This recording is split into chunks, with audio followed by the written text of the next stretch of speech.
Okay, so guys, हमने last time बात की थी about mostly about flex boards and glow sign boards, जिसमें हमने थोड़ा सा कवर किया था प्रिंटिंग के बारे में भी। तो आज हमारा जो मेजर डिस्कशन रहेगा, we will mostly talk about ACP acrylic sign boards and how do we go about building specifications for mass market requirement and for premium requirements. So that is going to be agenda. So I'll start with setting up the basic pitch about what is ACP acrylic signage. So ACP, as we discussed in the previous meeting as well, ACP is like a magic material. हम जितने भी corporate lobbies देखते हैं आजकल, जो building के facade दिखते हैं, हमें वी फील लाइक कि ये मार्बल की फिनिशिंग है, ये वुड फिनिशिंग है, but most of the cases में मार्बल वुड नहीं होता, ACP ही होता है. Why ACP is being used so much all around the world nowadays? It's because it has strong weather resistant properties. इसके अंदर ACP is composed of two layers. Let me check if I can find some relevant image.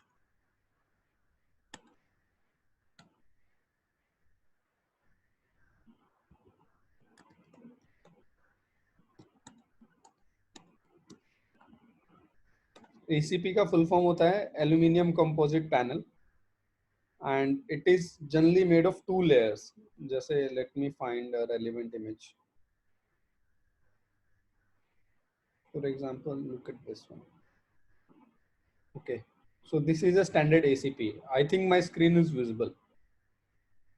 Guys, visible है ना screen? Yes, it's visible. तो ये इसके ऊपर का जो टॉप लेयर, जहाँ पे एक तरह से रिफाइंड प्रिंटिंग टेक्निक से टेक्सचर क्रिएट किया जाता है, it's like a thin aluminium foil जो कि 0.35 mm सॉर्ट ऑफ उसकी पूरी थिकनेस होती है, और उसका जो मेजोरिटी ऑफ पोर्शन होता है it's like a polycarbon sort of material, जहाँ पे एक तरह से एक प्लास्टिक का एक फॉर्म समझ लो आप.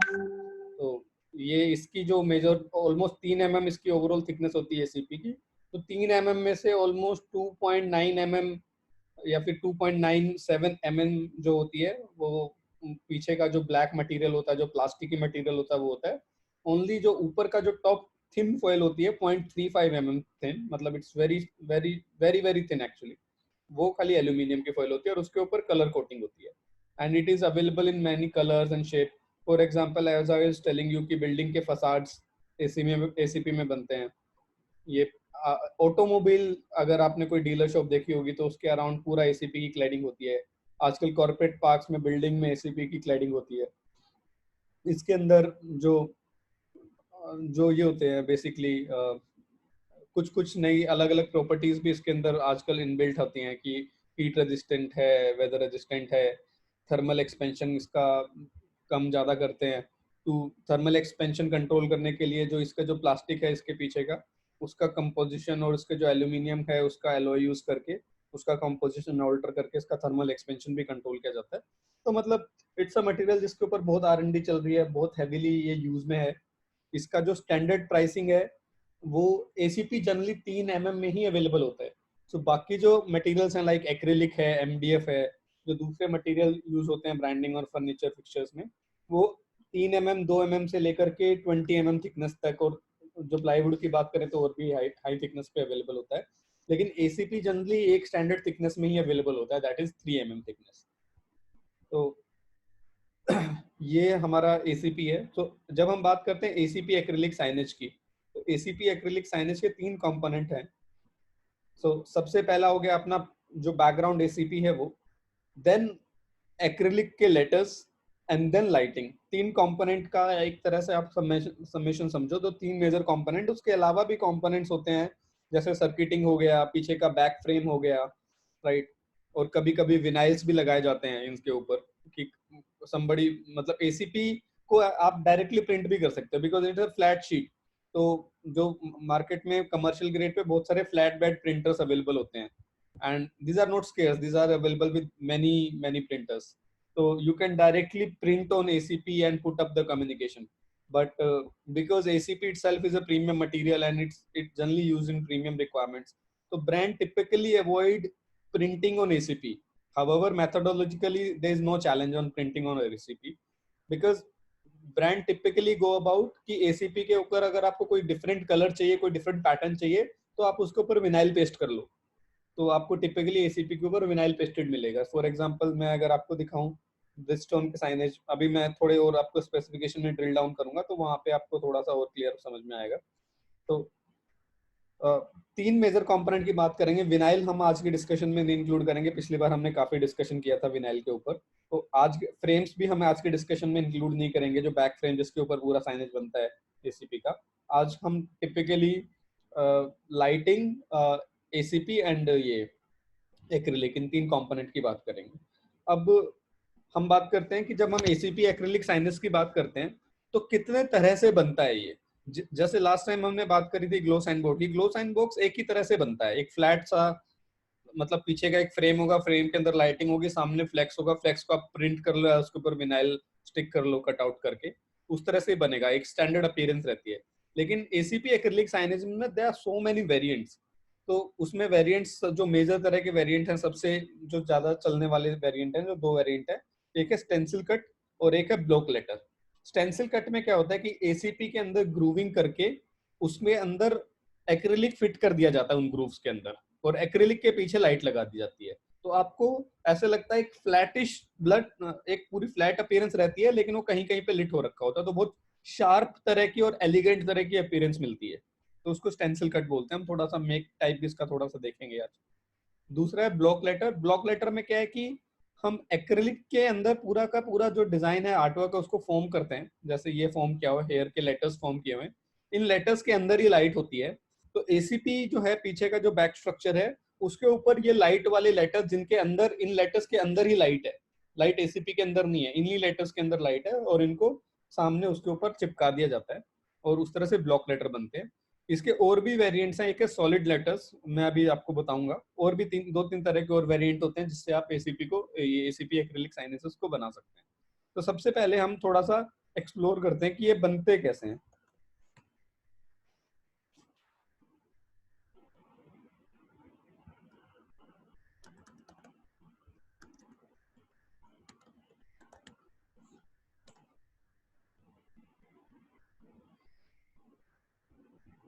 ये देखिए आप, तो Need a professional website? I created one for our store. Go to Wix.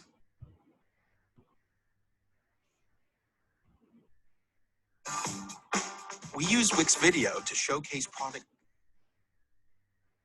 तो अभी हम जो दिखाएंगे, अभी हम सबसे पहले जो देख रहे हैं, जो एक्रिलिक होता है, एक्रिलिक का मटेरियल यूज करके जो हमने ये अभी एग्जांपल देखा था, हेयर जो बना हुआ था, दिस वन,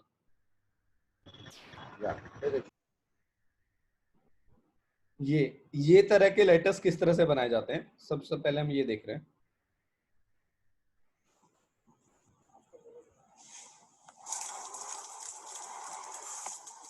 इसने क्या किया है बंदे ने, इसने एक ऑलरेडी लेटर्स को, एक्रिलिक की 3 mm की शीट ली है, ठीक है, और 3 mm की शीट को लेकर के इसने इन लेटर्स को ऑलरेडी काट के रखा हुआ है, ये जो आपको शेप दिख रही है एस की फॉर्म में, ये इसने काट के रखा हुआ है उनको लेटर्स को ऑलरेडी।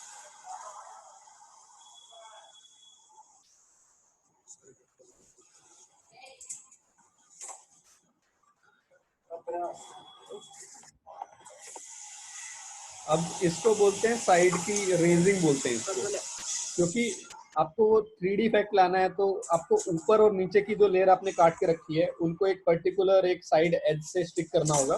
तो ही विल टिपिकली, ये जो एज होती है 3 इंच की हाइट होती है इसकी, तो 3 इंच की इसने स्ट्रिप ली हुई है एक्रिलिक की। It is generally using 2 mm thickness. तो जो एक्रिलिक के लेटर्स होते हैं उसकी टोटल हाइट होती है टिपिकली 2.5 से 3 इंच, और इस जो ये जो स्ट्रिप है, साइड स्ट्रिप है, इसको बिकॉज आपको खाली रेजिंग के लिए चाहिए, इसमें आपको बहुत ज्यादा स्ट्रक्चरल स्ट्रेंथ नहीं चाहिए, तो आप इसको सस्ते से सस्ते यूज करोगे, सबसे सस्ती आएगी जो सबसे कम थिकनेस में है, तो आप इसको जनरली 2 mm में यूज करोगे। और बिकॉज इसको अलग अलग एंगल पे इसको कर्व करना है, तो he is heating it up.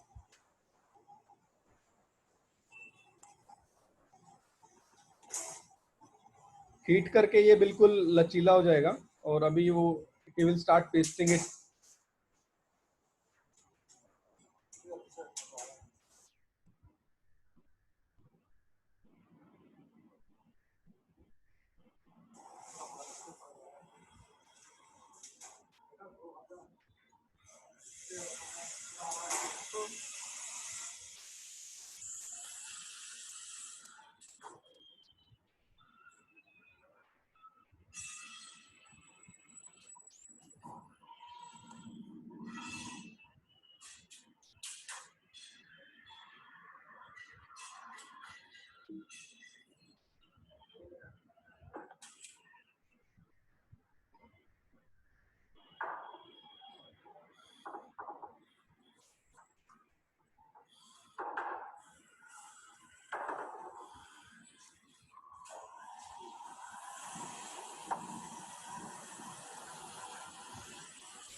तो ये इसको इस तरह से यहाँ पे अराउंड द एज इसको पेस्ट करता जा रहा है, राइट।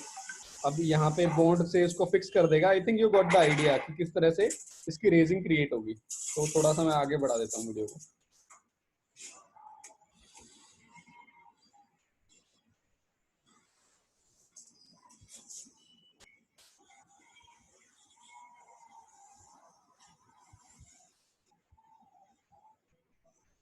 ये बॉन्ड अप्लाई कर रहा है नीचे नीचे, जहाँ जहाँ पे पुटअप करता जा रहा है।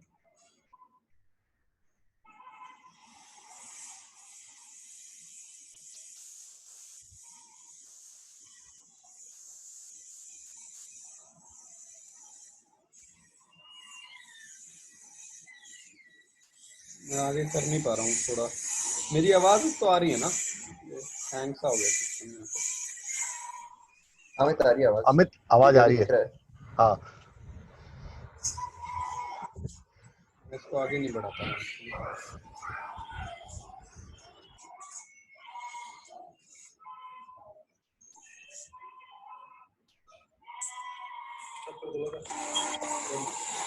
आगे वाली बटन दबा के करना, हो सकता है उससे हो जाए। हैंग हो गया, कुछ भी चल नहीं रहा है यार।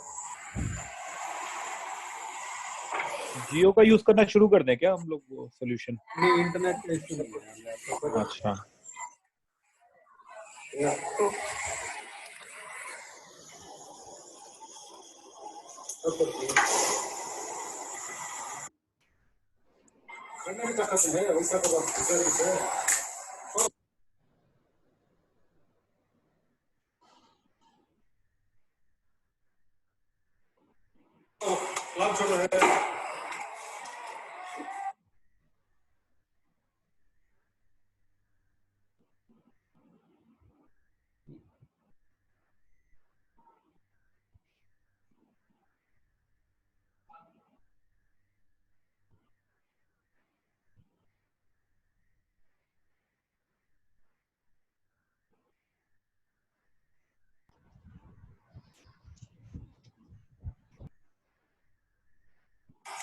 तो ये जैसे दिख रहा है ना, ये इसने पूरा इसको इस तरह से रेजिंग में बना लिया है, राइट।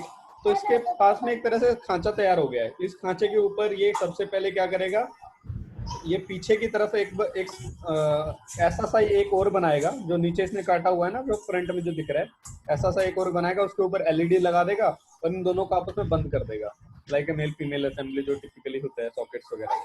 तो उसमें बस उसके बाद में बस वो ये सर्किटिंग के थ्रू लाइट कर देगा।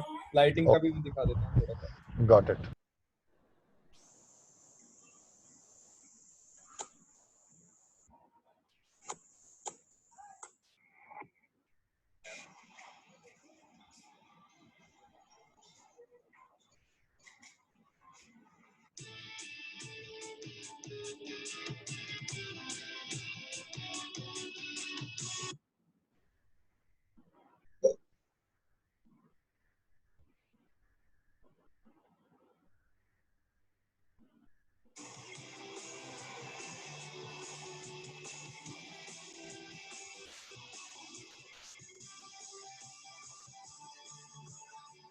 ये देखो, ये इसने नीचे एक सनबोर्ड ले लिया है और उस सनबोर्ड पे मार्किंग करी है इसने, जो लेटर्स रख करके। तो अब जहाँ पे उसने मार्किंग करी है, वहां पे इसने लाइट स्टिक कर दी उस सनबोर्ड के ऊपर, ठीक है। ऐसे इसने पूरे में लाइट स्टिक कर देगा ये।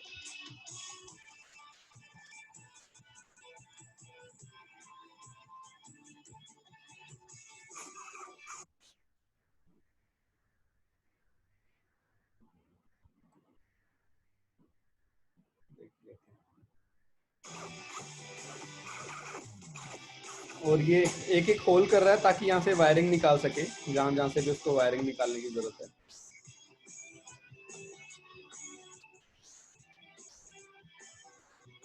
ये खाली लाइट जलते हुए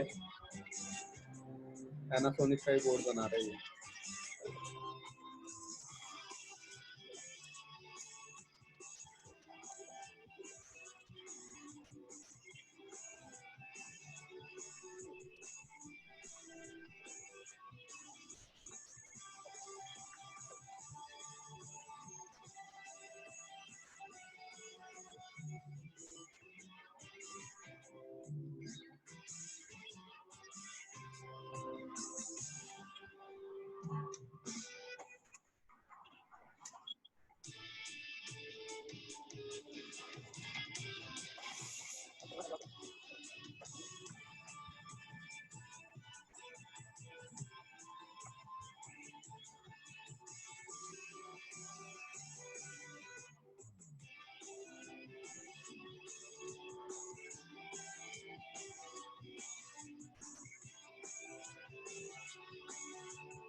ये स्टेंसिल कट बना रहा है बॉबी, ये जो अभी जो कर रहा है ना, तो इसने पीछे एक तरह से एक वो लगा दिया है होल्ड करने के लिए, व्हाइट हाँ। एक्रेलिक, ताकि अब जो ग्रूव है, ग्रूव के अंदर जो भी फिल करेगा वो टिक जाएगा उसके ग्रूव के ऊपर, और फिर जो Oh, पीछे से okay. लिट होगा तो वो स्टेंसिल कट दिखेगा। Got it. So stencil cut is basically something nothing like but a machine cut kind of stuff, right? Which that's हाँ the हाँ reason हाँ probably it's a very precise cut. हाँ। इसने देखो ये एक लाइट का बोर्ड बनाया है जिसमें उसने साइड में चारों कॉर्नर पे लाइट लगा दी, राइट, हाँ, चारों कॉर्नर, ताकि एक अंदर के पूरा लाइट का एक वो लिट कैबिनेट सा बन जाएगा। और फिर पीछे के जो एसीपी के अंदर जो ग्रूव बनाया था, उस ग्रूव के ऊपर एक उसने ट्रांसपेरेंट या फिर व्हाइट एक्रिलिक की एक पतली शीट बिछा दी 2 mm की, ताकि हाँ। अब पीछे से लाइट आएगी उस ग्रूव में से। अब वो बाहर के जो ग्रूव, जैसे बी का बीच का बी का जो होल है या पी का होल है, वो सारे होल भर देगा बस एक्रिलिक से, और वो पूरा स्टेंसिल कट दिखेगा आगे से। Got it.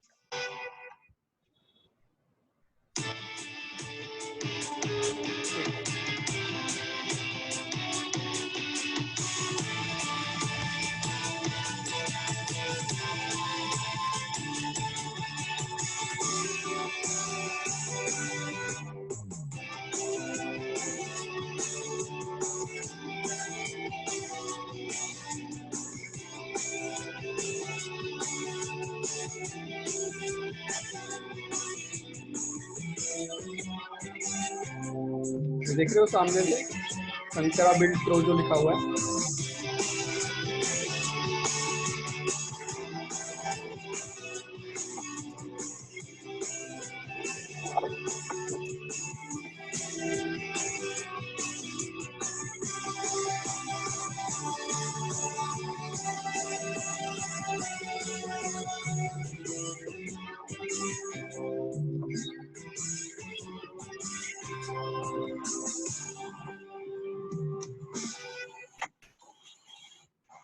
बहुत ही इस बंदे ने एफिशिएंट तरीके से बनाया है ये।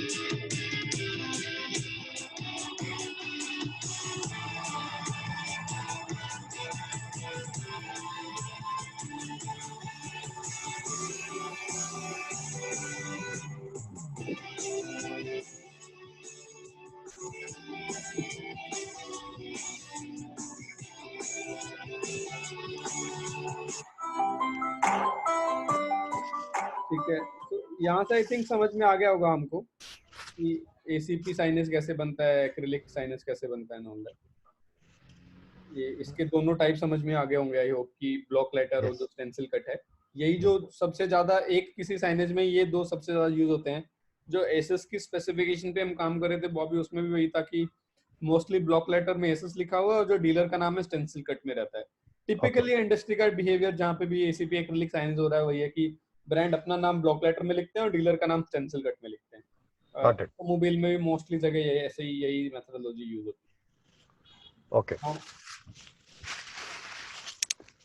थोड़ा सा अभी स्पेसिफिकेशंस के ऊपर बात करते हैं। ग्लोसाइन बोर्ड के ऊपर हमने लास्ट टाइम काफी बात की थी, तो आई विल स्किप दोस। ये हमने बनाया हुआ है विनाइल विद फोकस लाइट। सो ये एक हमने जो अभी स्क्रीन पे दिख रहा है, ये हमने एसीपी साइनेज है ये, इसमें एक्रिलिक यूज नहीं हुआ है। हमने क्या किया हुआ है इसमें, अगर आपको सस्ता वेरिएंट चाहिए साइनेज का, ब्रांड बोलता है कि मेरे को फंक्शनल और टिकाऊ काम कराना है बट बहुत ज्यादा स्पेंड नहीं करना, तो don't use involve acrylic component, simply do the ACP cladding. ACP cladding का जो स्टैंडर्ड मार्केट प्राइस है 220 रुपीज स्क्वायर फीट होता है, तो उसमें आपका 220 रुपीज में एसीपी क्लैडिंग हो जाएगा। और बाकी जो भी आपका आर्टवर्क है उसको आपको विनाइल को कट आउट करके और आप उसको पेस्ट कर लो, राइट। उस तरह से आपका एक 2D flat sort of sinus बन जाएगा। और रात को आपको लिट करना है तो आगे से इसको फोकस लाइट्स लगा लो। तो इट्स सबसे सस्ता टिकाऊ sort of variant. Life longevity बहुत ज्यादा है, परफॉर्मेंस बहुत अच्छी है, अपीयरेंस उतनी अच्छी नहीं होगी because it's sort of a very plain sort of a thing. तो इसके अंदर जैसे हम 3 कंपोनेंट में इसकी स्पेसिफिकेशन बनाई हुई है हमने विनाइल विद फोकस लाइट वाले साइनेज की।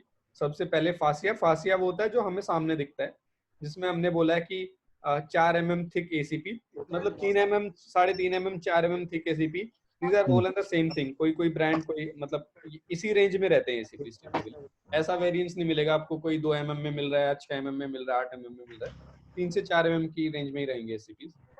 तो हमने इसके स्पेसिफिकेशन में बोला हुआ कि हम 4 mm एसीपी यूज करेंगे ब्रांड स्पेसिफाई किया हुआ है, या ये वाला ब्रांड, अगर ये नहीं मिले तो इसका इक्विवेलेंट कोई ब्रांड, ठीक है। और उसके ऊपर हमने प्लॉटर कट पिगमेंटेड विनाइल बताया हुआ है, और हमने ब्रांड्स के नाम बताए हुए हैं। इसमें जब हम ब्रांड्स के नाम बताते हैं तो ये जो विनाइल्स होते हैं ये सीरीज में आते हैं, जैसे हमने बोला है LG का सीरीज है LT 4000, एवरी डेनिसन का 4000 सीरीज है, और 3M का 2630 सीरीज है। तो ये पिगमेंटेड विनाइल की सीरीज है, हमने कलर कोड स्पेसिफाई नहीं किया, लेकिन हमें ऑलरेडी पता है कि इस सीरीज के विनाइल्स जो आते हैं इन ब्रांड्स के, वो 3 इयर्स की स्पेसिफिकेशंस में आते हैं, ठीक है। तो उस तरह से इसका फासिया बन गया।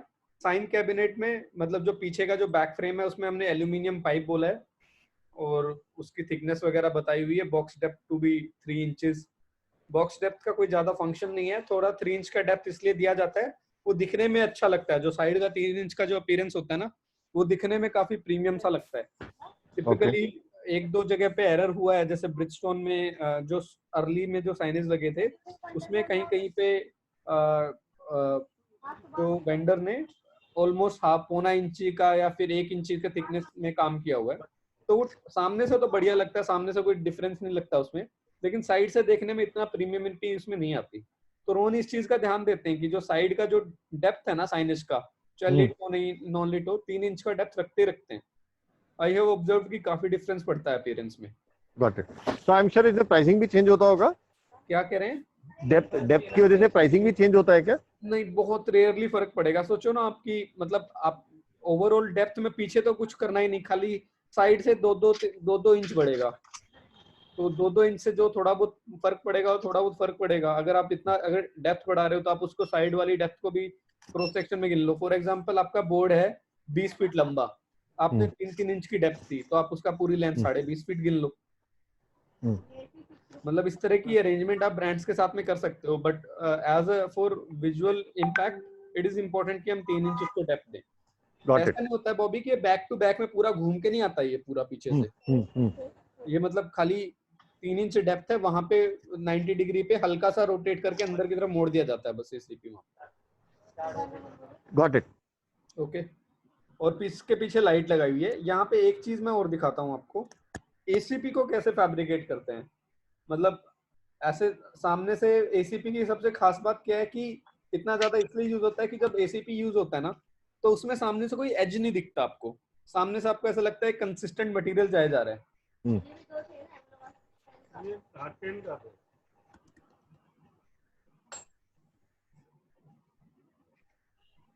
ये देखिए आप, ये इसने बेंड करके दिखाया हुआ है। यहाँ पे जो आपको एसीपी दिख रहा है इसके अंदर इसकी टोटल डेप्थ है 3 mm, तो इसने 3 mm की बजाय 2.5 mm का एक ग्रूव सा बना दिया इसमें।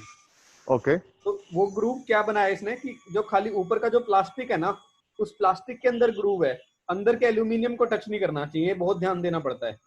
ओह, तो ये जो ग्रूव बना रहा है इसने इसकी ब्लेड की हाइट उतनी सेट की है कि इसके अंदर दो कंपोनेंट हैं, ऊपर प्लास्टिक कंपोनेंट है, पीछे एल्यूमिनियम फॉयल है। तो पीछे ये इसने ग्रूव ऐसा बना दिया है कि प्लास्टिक तो पूरा हट गया है और एल्यूमिनियम टच हार्म नहीं हुआ है एक तरह से। Okay, got it.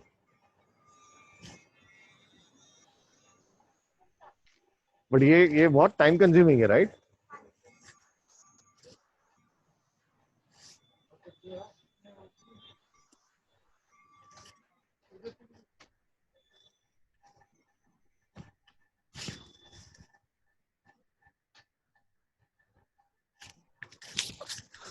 I'm saying, isn't this very time consuming and it reduces the or increases the time required to deliver one side?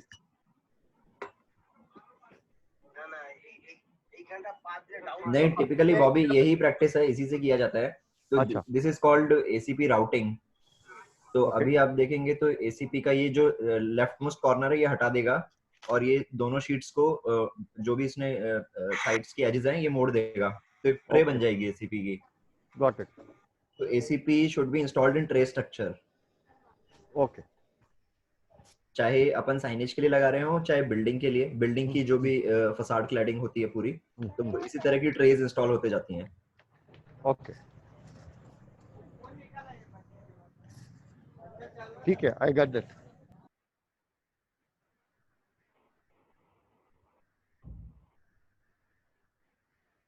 एक और वीडियो दिखाता हूँ।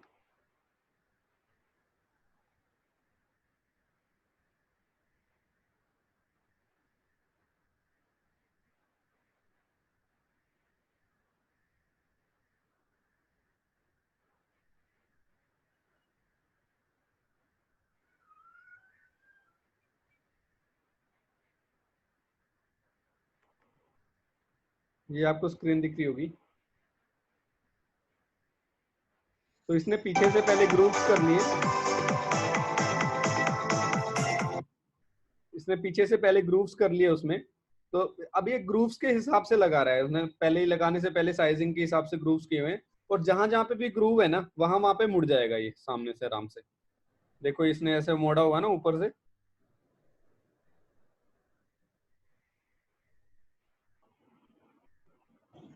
यस। तो सामने से आपको कुछ नहीं दिख रहा है, लेकिन पीछे से जहां जहां पे ग्रूव्स हैं उन एंगल्स पे मोड़ लिया जाता है। मोड़ करके ऊपर ये बोल्टिंग मशीन लेके ऊपर चढ़ा हुआ बंदा तो बोल्टिंग भी कर रहा है, फिक्स कर रहा है इसको ऊपर से मोड़ मोड़ करके। अब ऐसे नीचे से भी मोड़ लेगा इसको।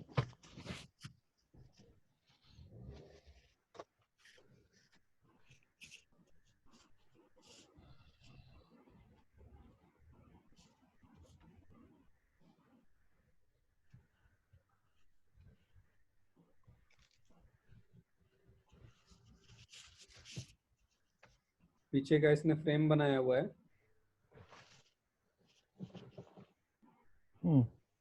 और ये फ्रेम जनरली एमएस का ही बनता है राइट, जिसके ऊपर ही लगता है? हाँ जनरली एमएस का बनेगा।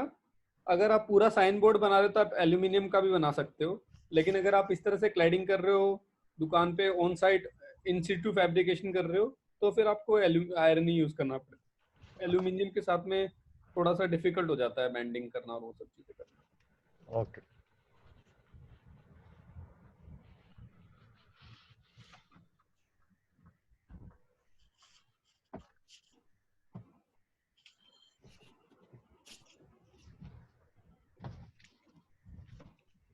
अभी बस इसने ऊपर से फिक्स कर दिया, अब इसको बेंड कर देगा जहां जहां से इसको बेंड करना है।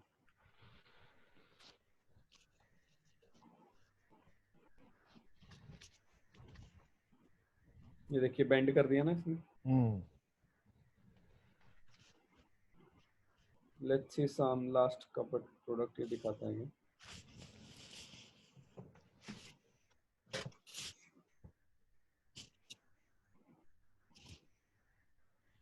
इसके ऊपर का बाकी जब ये इसका पेपर नहीं रिमूव करेगा तो सामने से एकदम कोहेरेंट सा लगेगा। Got it. यही है इसमें।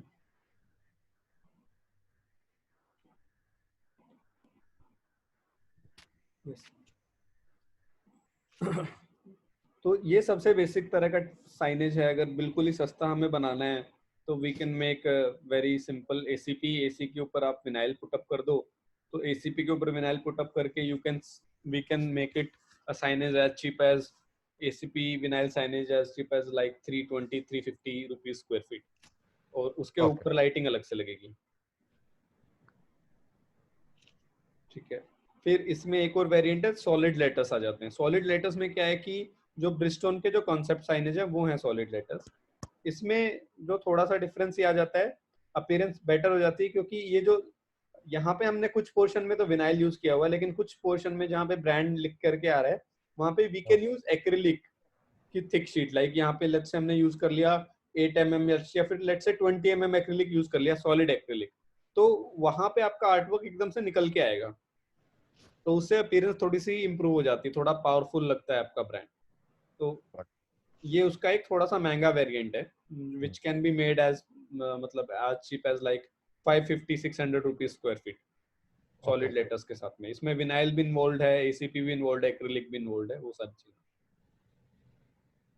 देन आपने सॉलिड लेटर से साइनेज बना लिया, विनाइल यूज कर लिया, एसीपी की क्लैडिंग कर ली, उसको अगर आपको लिट करना है तो ACP does not permit any light, और सॉलिड लेटर अगर आप एक्रिलिक यूज कर रहे हैं तो उसमें भी लाइट कैसे कहां से दोगे आप?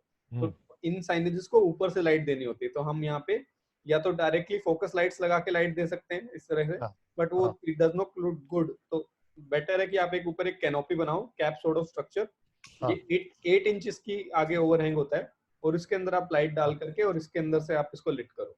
तो जैसे इसकी स्पेसिफिकेशन में रीड करता हूँ, आपको क्लैरिटी होगी।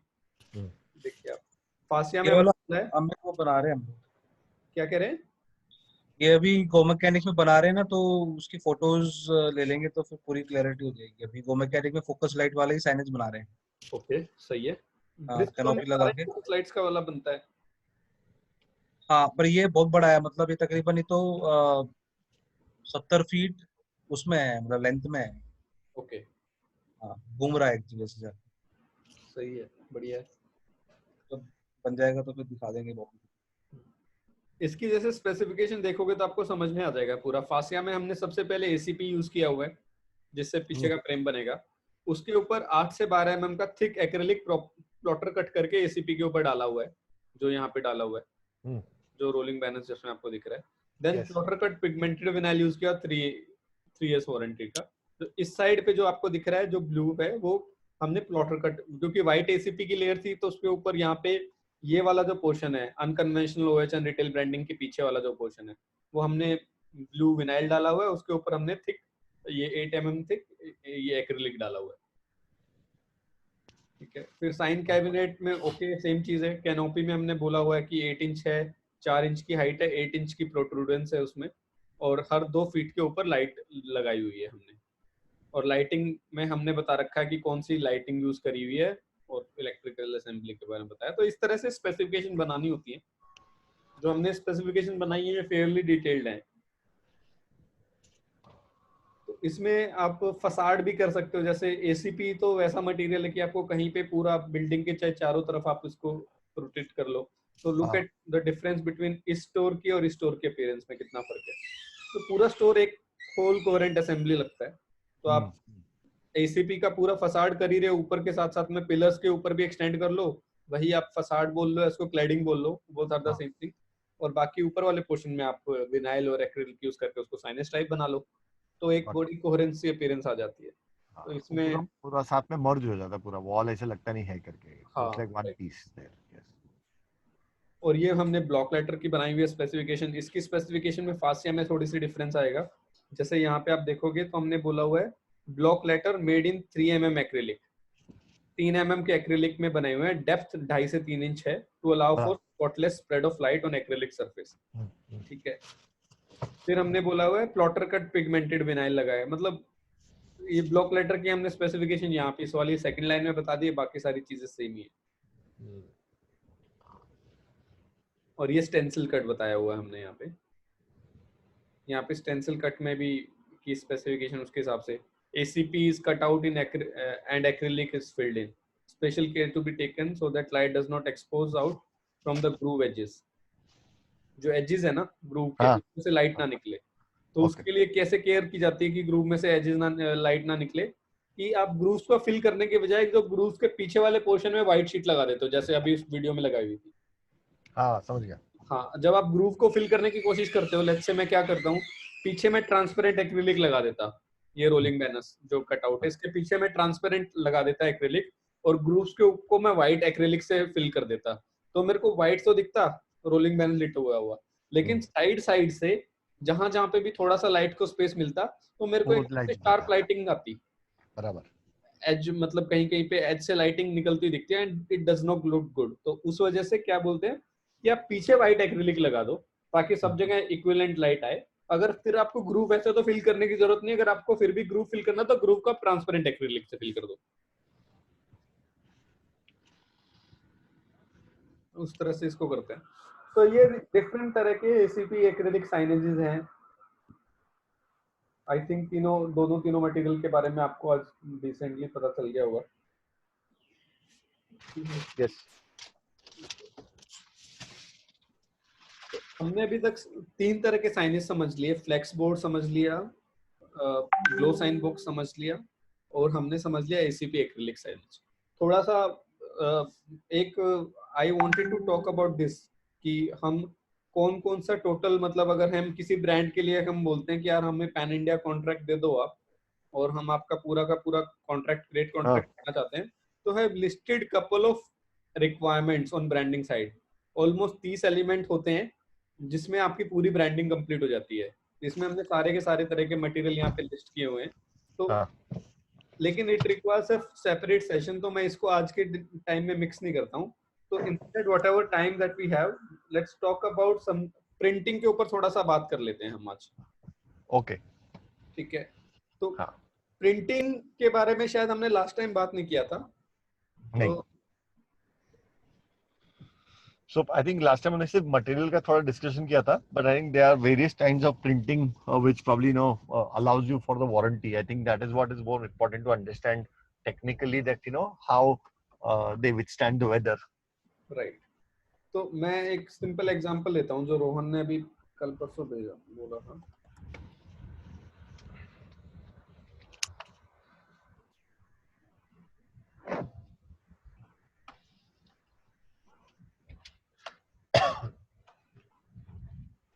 रोहन कौन से ग्रुप पे डाला था तुमने जो ब्रिजस्टोन का ये जो रेट डाला था?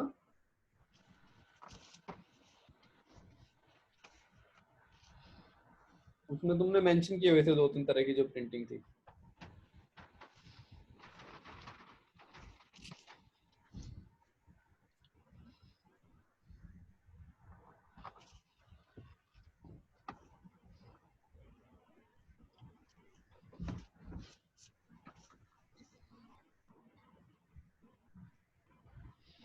आरबी ऑप्स पे अमित, आरबी ऑप्स पे.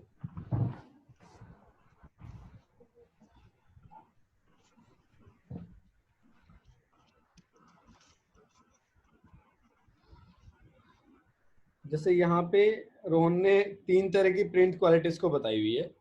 इको सॉल्वेंट प्रिंट क्वालिटी में इसने बोला है कि 220 ग्लो साइन बॉक्स है ये. बाकी सब कुछ सेम रहेगा, फ्लेक्स वगैरह, आयरन फ्रेम वगैरह. खाली प्रिंट की क्वालिटी के ऊपर प्राइस इसने वेरिएंस दिया है. जहाँ पे रोहन ने बोला है कि इको सॉल्वेंट यूज करते तो 220 रुपए, एचपी लेटेक्स यूज करते तो 245 रुपए. फिर साइटेक्स प्रिंट, मतलब ये बैक टू बैक प्रिंट होता है, इसके बारे में मैं थोड़ा सा बताऊंगा. और यूवी प्रिंट. ठीक है. तो 3 तरह के प्रिंट बताए हुए हैं रोहन ने mostly, eco solvent, HP latex और यूवी. इसके अलावा एक और प्रिंट होता है सोलवेंट प्रिंट, जो इन सबसे सस्ता होता है. तो इनमें डिफरेंस क्या होता है, प्रिंटिंग के बारे में थोड़ा सा हम बात करते हैं. तो प्रिंटिंग इंडस्ट्री मतलब 1960s 1970s से थोड़ा सा एक तरह से मतलब बूम होनी स्टार्ट हुई. सबसे पहले स्टार्ट किया था जेरोक्स ने विद द फोटोकॉपियर मशीन. जो जेरोक्स ने जो फोटोकॉपियर मशीन बनाई थी, it was as big as phenomena at that time as internet is today. तो इतनी ज्यादा उसके अराउंड मोमेंटम था, इतना ज्यादा उसके अराउंड बात होती थी कि मतलब इट इट एक वो ऐसी मशीन थी जिसके अंदर आपकी photo electric technology, chemical technology, printing, बहुत सारी टेक्नोलॉजी अलग अलग इंडस्ट्री की एक साथ में एक मशीन में काम कर रही थी. And it was a marvel product at that time. और it incited a lot of R&D on the other side. मतलब जो प्रिंटिंग के ऊपर अलग अलग चीजों के ऊपर काम होना स्टार्ट हो गया, और वहां से हमारी प्रिंटिंग इंडस्ट्री मोस्टली स्टार्ट हुई है एक प्रॉपर ग्रेड पे. उससे पहले जो प्रिंटिंग वगैरह होती थी, दैट वाज यूज्ड टू, वो मोस्टली बैच प्रिंटिंग होती थी. बैच प्रिंटिंग में क्या होता है कि आपने लेट्स से कि आपको जैसे न्यूज़पेपर प्रिंट होते हैं, ये बैच प्रिंटिंग होती है सारी. मैगजीन्स बैच प्रिंटिंग होती है. उसमें सिंपल आपको जो भी प्रिंट करना होता है, लेट्स से कि मेरे को जो भी आपका आर्टवर्क है, या फिर मेरे को लेट्स से यही पेज प्रिंट करना है, तो मैं एक मेटल की एक पतली थिन फॉइल लूंगा. उस फॉइल के ऊपर मैं छोटे छोटे ग्रूव कर दूंगा, बहुत छोटे छोटे टाइनी ग्रूव, बहुत क्लोज क्लोज.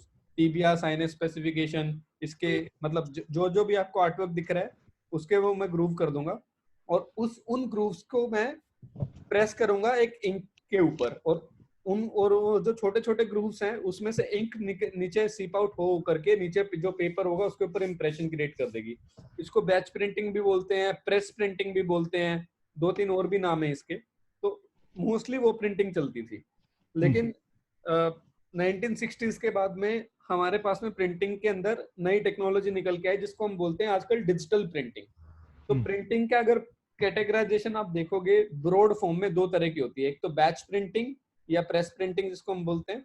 प्रेस इसलिए हम उसको बोलते हैं क्योंकि एक मेटल की शीट को प्रेस किया जाता है इंक से. तो दैट इज व्हाई जो प्रिंट प्रेस उसको हम बोलते हैं. मतलब जो प्रिंटिंग की जो वर्कशॉप्स होते हैं उनको प्रिंट प्रेस बोला जाता है, बिकॉज एक प्रेसिंग मैकेनिज्म से प्रेशर अप्लाई करके प्रिंट को अचीव किया जाता था पहले. फिर उसके बाद में 1960s के आसपास में डिजिटल प्रिंट आना स्टार्ट हो गया. डिजिटल प्रिंट आने से लोगों के पास में फ्लेक्सिबिलिटी होगी. फ्लेक्सिबिलिटी क्या आई कि आपको लेट्स से आपको 10 पेज प्रिंट करने हैं खाली, और 10 के 10 में अलग डिजाइन है. तो प्रेस प्रिंटिंग में वो 10 पेज प्रिंट करना जिनमें 10 के 10 में अलग डिजाइन है, it's a headache and it's a very costly affair. Because आपको एल्यूमिनियम की वो जो मेटल की वो डाई क्रिएट करनी पड़ेगी. डाई का मतलब जिसके जो सांचा हम यूज करते हैं वो इंप्रेशन लाने के लिए प्रिंट का, जिसके अंदर पोर्स किए जाते हैं. तो आपको 10 अगर आर्ट वर्क क्रिएट करने हैं तो उसके 10 डाई क्रिएट करनी पड़ेगी।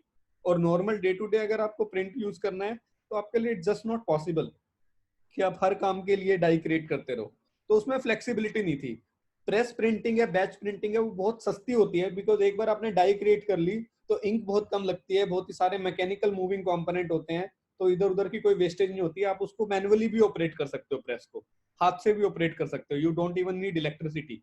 तो उस वजह से वो बहुत सस्ती होती है अगर आपकी रिक्वायरमेंट एक बल्क की होती है तो। लेकिन अगर आपकी रिक्वायरमेंट फ्लेक्सिबल है कि आपको 10 नए आर्टवर्क चाहिए और 10 के 10 में आपकी वॉल्यूम क्वांटिटी बहुत कम है, तब press printing is not a viable option, क्योंकि उसको सबसे पहले डाई वगैरह बनाने में समय बहुत लगेगा, फिर डाई बनाने की कॉस्ट है, and that is also wastage because आपको खाली वन टाइम थोड़ी सी अमाउंट प्रिंट करनी है। तो इस वजह से डिजिटल प्रिंटिंग ने जो नॉर्मल यूज है, जो हाउस होल्ड यूज है या फिर जो कमर्शियल या जो ऑफिस यूज है, उसमें एक तरह से पूरा कब्जा कर लिया बहुत ही कम टाइम में। क्योंकि जो एक तरह से इंडस्ट्रियल यूज केस था कि किसी को प्रिंटिंग वर्कशॉप ही लगानी है, वो प्रोबेबली वर्कशॉप लगाएगा अपनी प्रेस प्रिंटिंग की। लेकिन अगर आपको ऑफिस में प्रिंटर चाहिए तो आप प्रेस प्रिंटिंग के वर्कशॉप नहीं लगाओगे, you will probably would like to use a digital printer. अब डिजिटल प्रिंटर का मैकेनिज्म समझते हैं हम। डिजिटल प्रिंटर में दो तरह के प्रिंटर टिपिकली चलते हैं। तो प्रेस प्रिंटिंग अभी एक बार साइड में कर देते हैं, प्रेस प्रिंटिंग हम बिल्कुल बात नहीं करेंगे, अभी हम सिर्फ डिजिटल प्रिंटिंग की बात करेंगे। ये जितने भी वेरिएंट यहाँ पे लिस्टेड हैं, eco solvent print, HP latex UV, these are all form of digital print.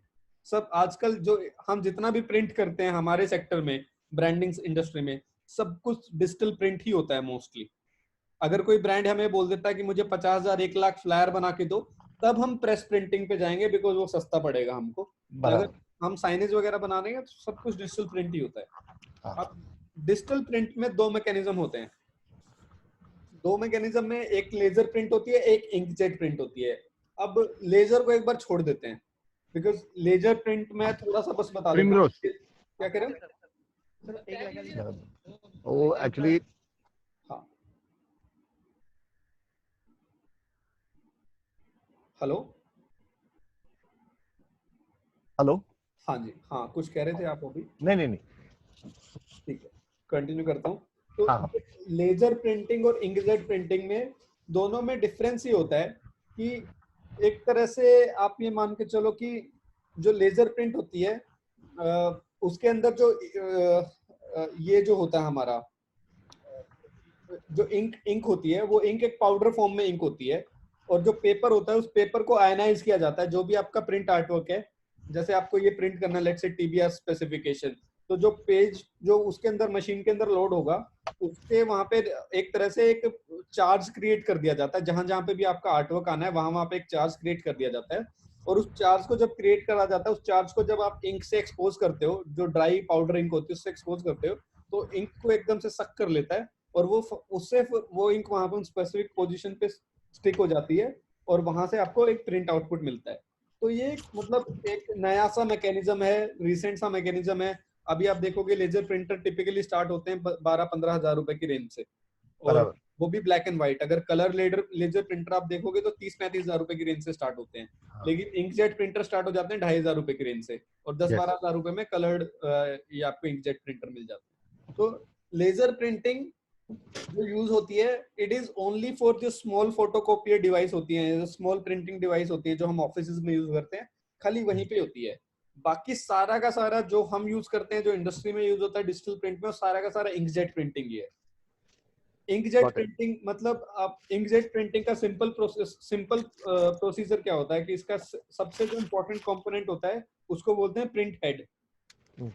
Yes, head क्या होता है? प्रिंट हेड एक छोटी सी डिवाइस होती है। जब जैसे आप इंकजेट प्रिंटर से अगर कोई प्रिंट निकालते हो तो एक डिवाइस नहीं चलती, वो घिस घिस घिस घिस रहती है, लेफ्ट टू राइट घिस घिस घिस बराबर। तो उसको प्रिंट हेड बोलते हैं। सब कुछ उसके ऊपर डिपेंड करता है। ये सारी की सारी प्रिंटिंग टेक्नोलॉजी उसके ऊपर डिपेंड करती है। बहुत इंपॉर्टेंट डिवाइस होती है वो।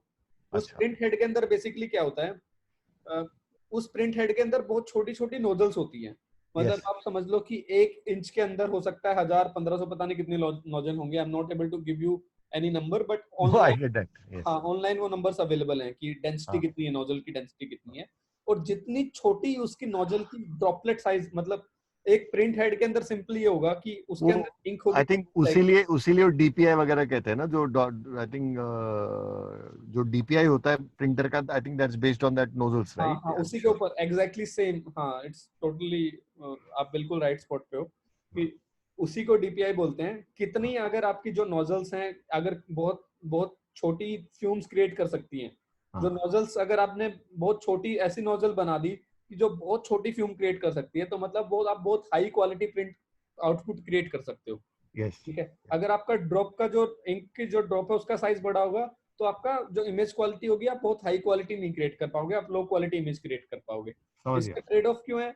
सिंपल इसका ट्रेड ऑफ है, अगर आप लो क्वालिटी, आप सिंपल समझो कि जो इंक जा रही है वो तो या तो CMY की इंक जा रही है, सियान मैजेंटा येलो जो डाई Yes, वाली इंक जाती है, या फिर yes, RGB इंक जा रही है।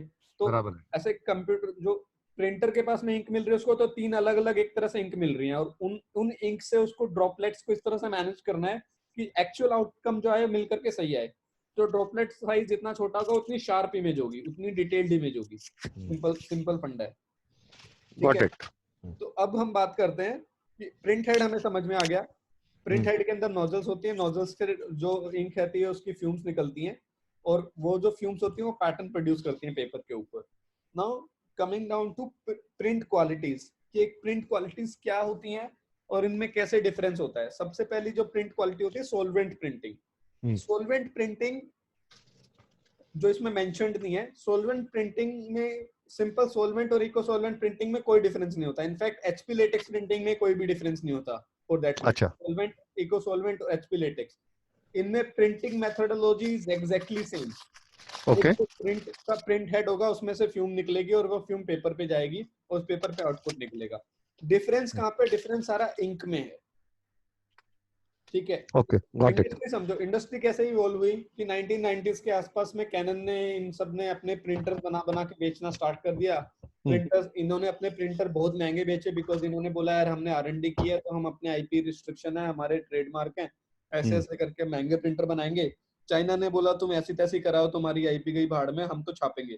चाइना ने सस्ते प्रिंटर बनाना स्टार्ट कर दिया, कोरिया में भी प्रिंटर बनने लग गए, सैमसंग ने भी प्रिंटर बनाया। और इंडिया में जो इंडस्ट्री क्रिएट हुई, कुछ प्रिंटर्स ने कैनन के बढ़िया, HP के बढ़िया प्रिंटर खरीदे, कुछ प्रिंटर्स ने बोला कि यार काम धंधा है नहीं इतना, तो लाओ चाइना से प्रिंटर लाओ, तो चाइना से ला के प्रिंटर टिका दिए। अब वो प्रिंटर दिखने में सेम है, मैकेनिज्म उसका सेम है, ठीक है, लेकिन उस प्रिंटर के अंदर उतनी, चाइना के अंदर जो प्रिंटर आ रहा है उसके जो नोजल्स की ड्रॉपलेट साइज एग्जैक्टली उतना नहीं जितना बताया गया है, थोड़ा थोड़ा मतलब क्वालिटी में इंफीरियर है वो। तो उस केस में, और ऐसे ही जैसा प्रिंटर में हुआ वैसा ही सेम इंक में भी हुआ कि कैनन ने, HP ने अपनी स्पेशलाइज्ड इंक क्रिएट करी। स्पेशलाइज्ड इंक क्रिएट करना बहुत इंपॉर्टेंट है बिकॉज आप RGB या फिर जो CMY के जो भी इंक आप मार्केट में सेल कर रहे हो, उस इंक का अगर वो उस इंक का जो कलर कॉम्बिनेशन वो एकदम कंसिस्टेंट रहना चाहिए, तभी तो ब्रांड आपके ऊपर रिलाई कर पाएंगे। अदरवाइज वोडाफोन का रेड मैं भूटान में प्रिंट कर रहा हूँ अलग लग रहा है, इंडिया में प्रिंट कर रहा हूँ अलग लग रहा है, मैंने आज प्रिंट किया अलग लग रहा है, 6 महीने बाद इंक का दूसरा बैच आ गया उसमें अलग लग रहा है। तो वो बहुत ही एक तरह से कंसिस्टेंसी बहुत ज्यादा बड़ा रोल प्ले करती है। लेकिन जो बंदा लोकल प्रिंटर खरीद रहा है उसने ऐसी तैसी नहीं कराई, वो इंक भी लोकल खरीदेगा, कुल्लो के भाव में ड्रम ड्रम भर के इंक खरीदेगा वो। तो लोकल प्रिंटर के ऊपर लोकल इंक भी चला सकते हो आप, ब्रांडेड प्रिंटर के ऊपर ब्रांडेड इंक भी चला सकते हो आप, या फिर गॉट इट। मिक्स मैच भी कर सकते हो कि ब्रांडेड प्रिंटर के ऊपर आपने लोकल इंक चला दिया, लोकल प्रिंटर के ऊपर आपने ब्रांडेड इंक चला दी। ठीक है, तो कंसिस्टेंट आउटपुट सिर्फ इन चारों में से एक कॉम्बिनेशन में मिलेगा जब आप ब्रांडेड प्रिंटर के ऊपर ब्रांडेड इंक चलाओगे। बाकी तीनों जो आप पॉसिबल जो मिक्स एंड मैच कर रहे हो उसमें कुछ ना कुछ कलर डेविएशन होगा ही होगा, और ये कलर डेविएशन कंट्रोल करना इतना मुश्किल है, इसीलिए ब्रांड विनाइल्स, पिगमेंटेड विनाइल्स में जाते हैं। और ये मुश्किल इसलिए बिकॉज जो इंडिविजुअल एंटरप्रेन्योर्स हैं जो अपनी वर्कशॉप और प्रिंटिंग में प्रेस डाल के बैठे हैं, वो लोग नकली इंक खरीदते हैं या फिर नकली मशीन्स को ऑपरेट कर रहे हैं। तो अभी हम बात करते हैं, अभी ये बेसिक लॉजिक है, इससे ये चारों इंक टाइप और इसका प्रोग्रेशन समझ में आ जाएगा हमको। हाँ, सबसे पहले जो सॉल्वेंट इंक है वो बेसिक इंक है, वो मार्केट में मिलती है खुलेआम किलो के भाव में, बड़ी सस्ती मिलती है, और वो किसी भी प्रिंटर पे आप चला सकते हो उसको। ठीक है, उसमें वो टिपिकली दो थोड़ी सी विस्कोसिटी उसकी ज्यादा होती है, तो वो उन्हीं प्रिंटर्स पे चल पाती है जिनका जो नोजल का जो फ्यूम साइज है वो थोड़ा सा बड़ा होता है। जो छोटी ड्रॉपलेट वाले अगर जो प्रिंटर हैं उनमें अगर आप सॉल्वेंट की इंक डाल दोगे तो वो क्लॉग हो जाएंगे। उसका प्रिंट हेड ही खराब हो जाएगा, आपको प्रिंट हेड बदलना पड़ेगा, and every printer knows this. तो इसलिए solvent printing is a cheap form of printing which is used on little dilapidated devices, जो थोड़ी सी पुरानी प्रिंटिंग डिवाइसेस है, क्योंकि आजकल जो आ रही है वो छोटी फिल्म में ही आ रही है, ठीक है। तो और दूसरा सॉल्वेंट प्रिंटिंग का जो दूसरा एक एडवांटेज है कि सस्ती बहुत ज्यादा है, डिसएडवांटेज ये है कि नोजल थोड़ी सी विस्कस होती है, तो फ्यूम साइज बड़ा होता है, तो उसमें हमेशा थोड़े थोड़े ग्रेन्स रहेंगे, कभी भी बिल्कुल एचडी आउटपुट नहीं मिलेगा सॉल्वेंट में, सॉल्वेंट जो प्रिंटिंग होती है। और दूसरा उसका प्रॉब्लम ये है कि वो टॉक्सिक होती है। अगर कोई भी इंडोर एप्लीकेशन है, अगर इंडोर एप्लीकेशन के अंदर सॉल्वेंट प्रिंटिंग आप नहीं लगा सकते, because then you are playing with the health of the people who are living inside that premise. Okay. Solvent printing is strictly used for outdoor. जितने भी होर्डिंग्स आप देखते हो, जितने भी होर्डिंग्स, सब जगह धड़ल्ले से सॉल्वेंट प्रिंटिंग ही यूज होती है, क्योंकि इकोनॉमिक है, आउटडोर होने से कोई एनवायरनमेंट का इशू नहीं है, और आप देख उसको इतनी दूर से रहे हो, 30 फीट 40 फीट के हाइट से डिस्टेंस से देख रहे हो, तो आपको उसका फर्क ही नहीं पड़ता कि आपको ज्यादा एचडी में चाहिए भी नहीं उसमें। तो दैट इज द रीजन कि जितने भी आउटडोर के होर्डिंग्स है सब जगह सॉल्वेंट प्रिंटिंग यूज होती है। उसका जो कॉस्ट हमें पड़ता है बॉबी, दैट इज 11 रुपीज पर स्क्वायर फीट, फ्लेक्स के साथ में। Square feet, okay. हाँ, फ्लेक्स के साथ में मैं बोल रहा हूँ। Okay, got it. ठीक है, तो बड़ी सस्ता फ्लेक्स और सस्ती प्रिंटिंग करके वो बहुत सस्ते में मिल जाती है हमको। फिर आती है eco solvent print. Eco solvent print क्यों आई कि पीपल स्टार्टेड रियलाइजिंग कि यार इंडोर में मैं यूज नहीं कर सकता इसको, सॉल्वेंट इंक को, तो मैं थोड़ी सी स्पेशलाइज इंक बनाता हूँ। तो मैन्युफैक्चरर केम अप जिन्होंने थोड़ी स्पेशलाइज इंक बनाई। जब उन्होंने उसके जो टॉक्सिक कंपोनेंट को रिमूव किया, तो उन्होंने थोड़ा सा और R&D की, तो उन्होंने विस्कोसिटी वगैरह को भी मॉनिटर किया, विस्कोसिटी भी कम करी उस इंक की, जिसकी वजह से एक second breed of ink create हो गई। मतलब ये बहुत बड़ी रेंज है, इको सॉल्वेंट में भी दुनिया भर के वेरिएंट आते होंगे। तो इस ब्रीड में इसकी विस्कोसिटी सॉल्वेंट से थोड़ी कम होती है, तो इसके जो छोटी नोजल होती हैं, जो शार्प, जिसका ड्रॉपलेट साइज कम होता है, उसमें भी ये इंक यूज हो सकती है, और इंडोर एप्लीकेशन के लिए नॉन टॉक्सिक है। तो वहां पे इको सॉल्वेंट यूज होती है। अगर इको सॉल्वेंट आपको प्रिंट करवाना फ्लेक्स के ऊपर, तो ये 5 रुपए टाइप महंगी है पर स्क्वायर फीट सॉल्वेंट से। ओके, ठीक है। so the only difference is the toxicity of the product and not anything else. बाकी quality, ड्रॉप साइज भी कम होता है, इसकी शार्पनेस बेटर होती है, इको सॉल्वेंट बेटर होती है। Okay, got it. ठीक है। फिर अब यहाँ पे ये सब चलते आ रहा था, एचपी और कैनन को लगा यार ये तो बिल्कुल ही हमारे हाथ से बात ही चली गई, हम लोगों ने इतनी मेहनत करी, प्रिंटर बनाए, इंक बनाई, लेकिन ये दुनिया में तो चाइना मार गया बाजी, सारे के सारे प्रिंटर उसके हैं, सारे के सारे इंक चाइना से इंपोर्ट कर रहे हैं, हम क्या करें। तो फिर इन लोगों ने दिमाग लगाया, इन्होंने एक प्रिंटर की सीरीज लॉन्च करी एचपी ने, जिसको बोलते हैं लेटेक्स प्रिंटर। अब लेटेक्स में सारा का सारा जादू है ना, वो प्रिंटर के अंदर है।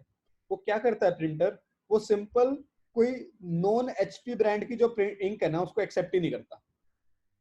अगर आप इसमें एचपी लेटेक्स में कोई दूसरी प्रिंट इंक चलाना चाहोगे तो वर्क ही नहीं करेगा।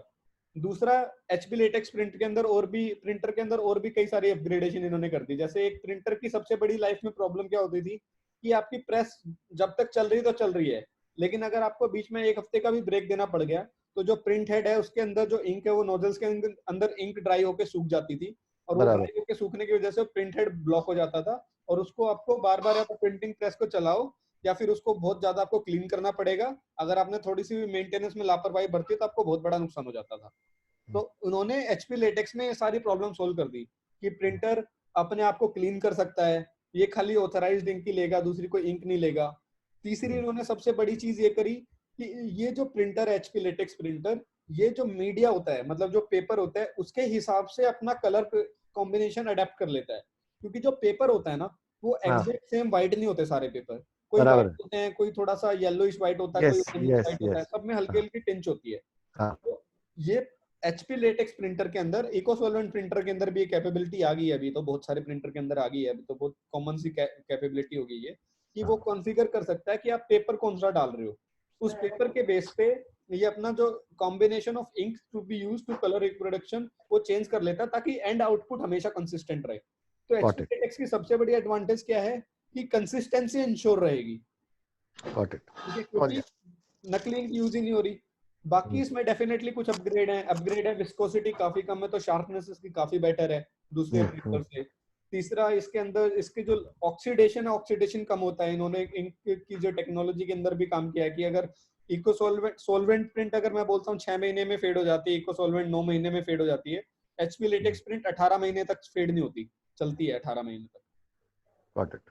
तो उस तरह से इसके अपग्रेड है और इस वजह से ये करीबन 20 रुपए टाइप महंगी है नॉर्मल इको सोलवेंट प्रिंट से।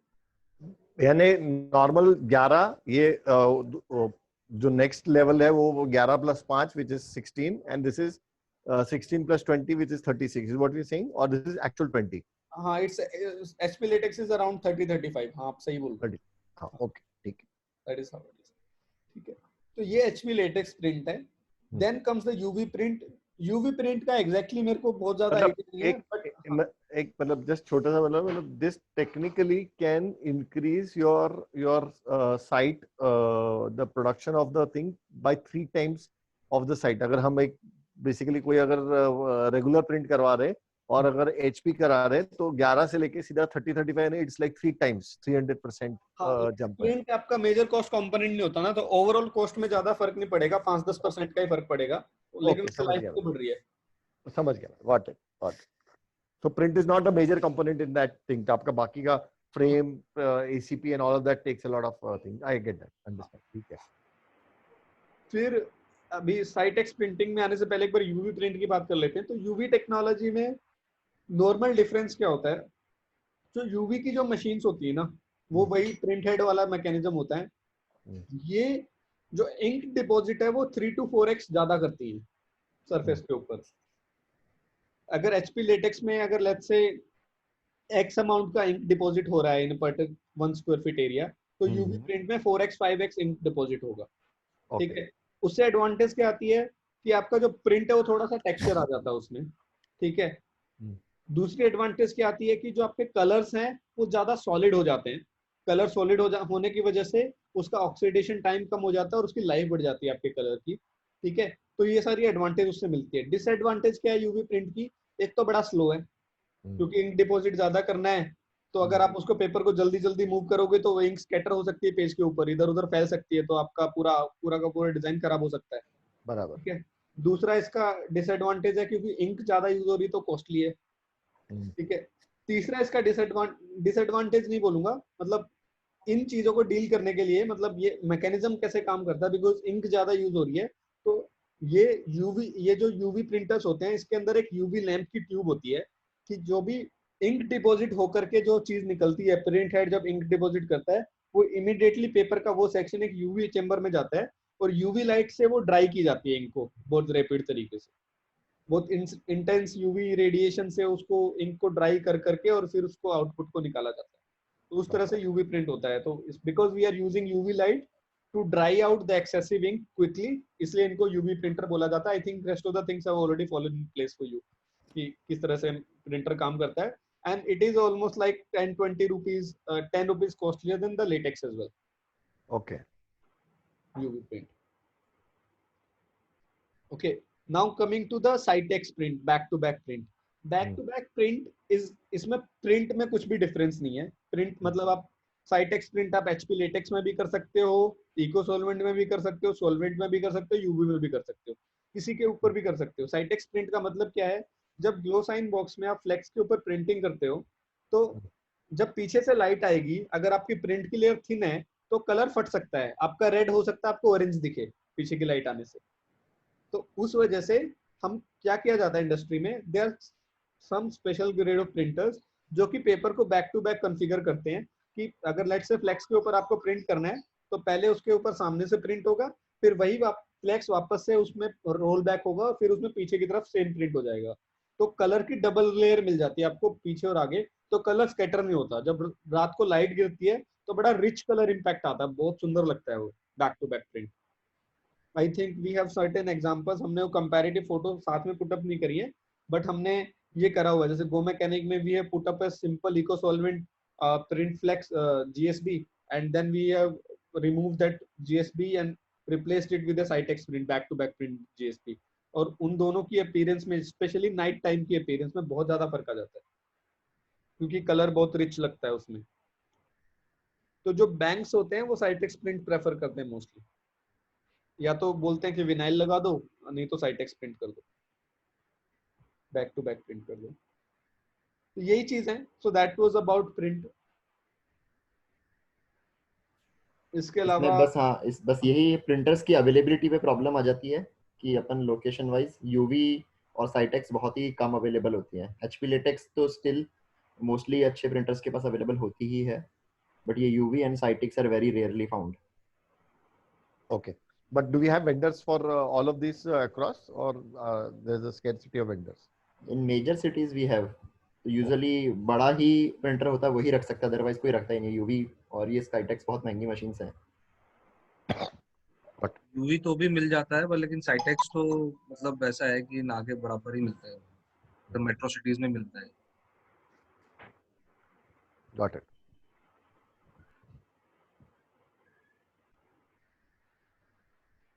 ठीक है। सो आई थिंक आज के लिए काफी है इतना।